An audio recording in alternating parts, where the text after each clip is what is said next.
Hi there, and welcome to another edition of Beyond the Real, where this time we talk about the Eternals.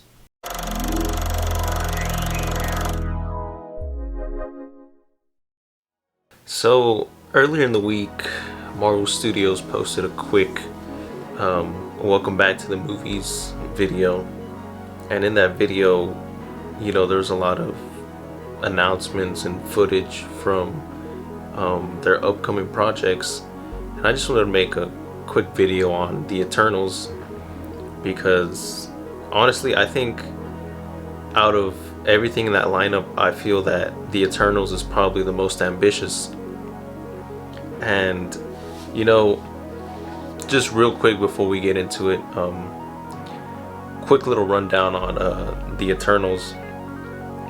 Basically, they were created by the Celestials hundreds of thousands of years ago. We learned a little bit about them in Guardians of the Galaxy. In the first film, when they're on Nowhere, it stated that Nowhere is the abandoned head of a Celestial. And of course, we get a little bit of information about the Celestials from the Collector, as well as in Guardians of the Galaxy Volume 2, Ego is a Celestial. So we kind of already have, they already have, a bit of a presence in the MCU. But back to what I said earlier about them, the Eternals were created by the Celestials as part of one of their experiments that they did on Earth hundreds of thousands of years ago. And the Eternals are essentially these godlike beings, and they have basically godlike powers, and they have these long lifespans, and I believe you could probably even call them immortal. Sorry about that. Of course, also with the Celestials, they have also created what are called deviants, which are kind of serve as the villains, so to say.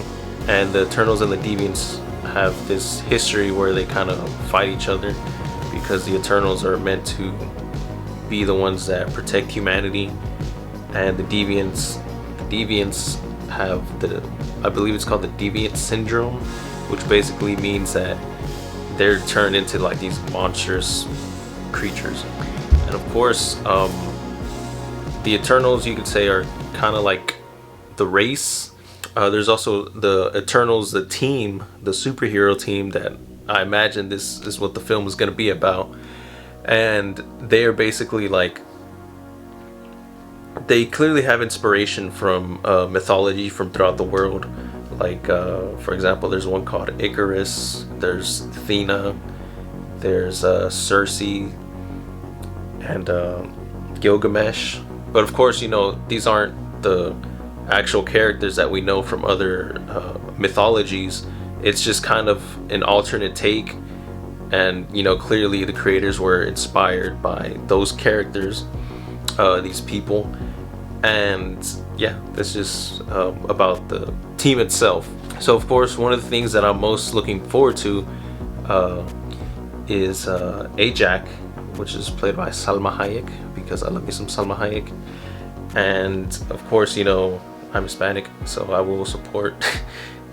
But yeah, I'm just interested to see what her role in the film is going to be, and how major it's going to be, because all we get from her in the I guess I don't even know if it would count as a teaser, but what we got in the footage that was shown in that clip that I'm referring to, we see her on horseback. So that's really not enough to let us know what her role is going to be. And of course, the other one I'm looking forward to is Athena, played by Angelina Jolie. And her, I think she's interesting because, to my knowledge, her power is that like she can make all these sorts of all kinds of weapons out of cosmic energy, and we get a close little quick glimpse of that in the trailer whenever she makes a sword, and the sword looks pretty cool. Like, it's got like this nice little golden color to it, and it's kind of has like these threads to it, and it looks pretty cool. So yeah, and then this film is going to be and also the film is going to be directed by Chloe Zhao, who, I hope I pronounced that right, but she also just won 2 Oscars for Best Picture and as well as Best Director, and she was nominated for Best Adapted Screenplay. So, you know, she's got some serious talent, and of course, you know, she's gonna bring a whole different creative aspect to the film, because, you know, I don't know if the whole movie's gonna be like this, but it seemed like what we saw, the scene I'm referring to with Salma Hayek, it seemed like that shot was a little washed out, and it wasn't as colorful as, you know, most other films have been in Marvel. You know, if you compare that shot to the one of the Eternals in front of that blue building, I forget what it's supposed to be, but I'm pretty sure it has some significance. But it's a blue building, and it looks like they're at some kind of gate. And like, if you compare those two, you know, the difference is just very noticeable in terms of color.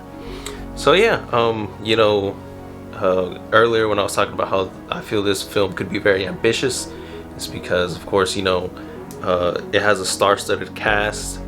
It's being directed by Chloe Zhao, and of course, these are lesser-known characters. So I feel maybe because they're not as known, the creators can have a little bit more freedom in terms of they have more free ranges to what they can adapt, because of course, you know, it won't be like adapting, like, say, like a Spider-Man movie, where of course, you know, there's just so many fans that each person wants, like, oh, it has to include this, and it has to include this, and it has to do this, and if Spider-Man has to do this.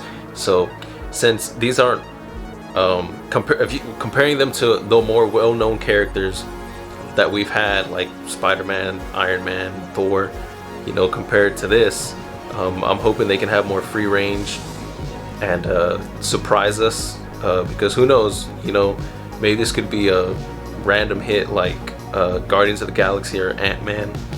So I'm really excited to see what they do, and I hope they really amaze us, and I really hope they dazzle us with their creativity and craftsmanship.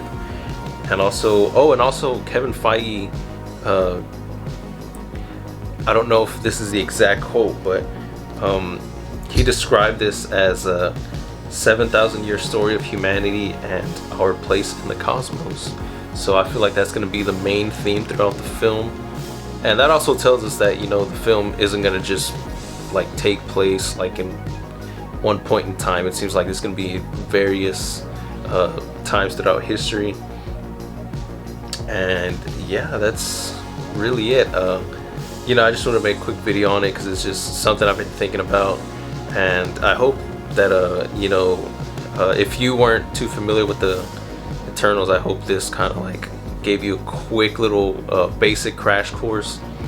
And yeah, you know, originally I wasn't too excited about this film, but I think I'm a little bit more excited now that I got to see some of it, a quick little glimpse of it. And yeah, you know, I'm excited. It comes out in November, and it's gonna be kind of stacked because I believe the Eternals, Shang-Chi, Spider-Man, and Doctor Strange like all come out like within a few months of each other. And of course we're getting Black Widow in like a month or two. So it seems like we're gonna start picking backups. We're gonna start picking back up steam. We're gonna start building steam back up, and the train will officially leave the station. So yeah, that's gonna be it. Will you be watching the Eternals? Have you heard of the Eternals? Are you a fan? What did you think of the footage that we got? And of course, yeah, this has been Beyond the Real. My name's Alex, and I hope to see you soon. Until then, bye. So, you made it to the end of the video. Please leave this video a like if you can. If you're new here, please consider subscribing. We do different content on this channel. And of course, before you leave, just know that I wish you all the happiness, all the peace, all the abundance in the world.